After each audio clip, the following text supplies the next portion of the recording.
नमस्कार, स्वागत है आपका YouTube सहेली चैनल में। मैं हूं प्रेरणा और आज एक बहुत ही ज़रूरी विषय पे सलाह देना चाहूँगी।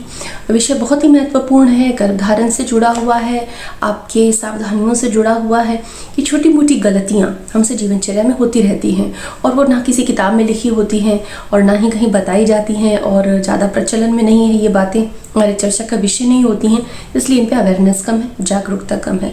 और इस छोटी सी गलती करने से आपको कोई सिम्टम नज़र नहीं आता, कुछ पता नहीं चलता और आपका गर्भ फेल हो जाता है, इम्प्लांटेशन फेल हो जाता है। तो इस पर एक रिसर्च भी हुई है। 2014 में फर्टिलिटी एंड स्टेरिलिटी करके एक रिसर्च पब्लिश हुई थी कि मोस्ट ऑफ कपल्स 80% कपल्स ऐसी गलती करते हैं और काफ़ी हद तक उसमें पता है कि कितने परसेंट तक उनके चांसेस कम हो जाते हैं गर्भधारण के।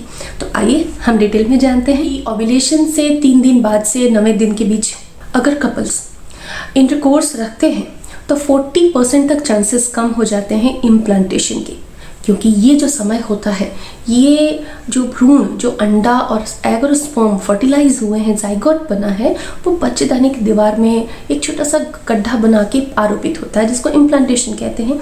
और ये जो समय होता है वो भ्रूण के आरोपण का होता है। लेकिन अगर इस समय इंटरकोर्स किया जाता है तो क्या चेंजेस होते हैं बॉडी में? रिसर्च से पता चला प्रो इन्फ्लामेटरी रिस्पॉन्स क्रिएट होता है और ये बड़ी ही डिफ़िकल्ट कंडीशन है। इसके अंदर कुछ ऐसे तत्व बनते हैं जो कि इम्प्लांटेशन को रोक देते हैं, एज अ बैरियर काम करते हैं और इम्प्लांटेशन हो ही नहीं पाता और आपको बिल्कुल पता नहीं चलता कि आपका एग फर्टिलाइज हुआ था, इम्प्लांटेशन हुआ नहीं हुआ, एग फर्टिलाइज हुआ नहीं हुआ, ओव्यूलेशन हुआ या फिर नहीं हुआ। आप कुछ भी अंदाज़ा नहीं लगा पाते और थोड़ा दिन डिले करके या समय पे आपको पीरियड्स आ जाते हैं। तो ये जो पेरी इम्प्लांटेशन विंडो है, ओव्यूलेशन से लेके पीरियड डेट तक का समय होता है 10 से 12 दिन का, 14 दिन का, जो हम टेक्निकली मानते हैं।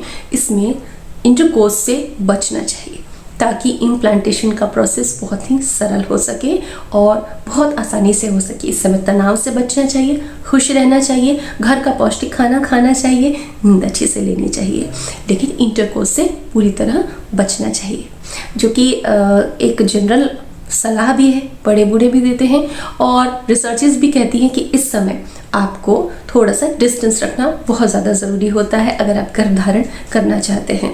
तो फ्रेंड्स, अब आप समझ गए होंगे कि कौन सा समय उपयुक्त होता है इंटरकोर्स के लिए, जो कि ओव्यूलेशन का है, और कौन सा समय है जो कि बिल्कुल दूर रहने का होता है, जो कि इम्प्लांटेशन विंडो का होता है। अगर आप ये सावधानियाँ रखते हैं तो आपके गर्भधारण की प्रक्रिया में समस्या नहीं आएगी। उम्मीद करती हूँ कि जो भी नए कपल्स हैं जिन्हें इस चीज़ की जानकारी नहीं थी, उस चीज़ का ध्यान रखेंगे और ट्रेडिशनल नॉलेज के साथ साथ रिसर्चेस भी इन चीज़ों को बता रही हैं, तो वो इन चीज़ों का इम्पोर्टेंस भी समझेंगे। तो मिलते हैं अगले वीडियो में एक नई जानकारी के साथ। Thanks for watching.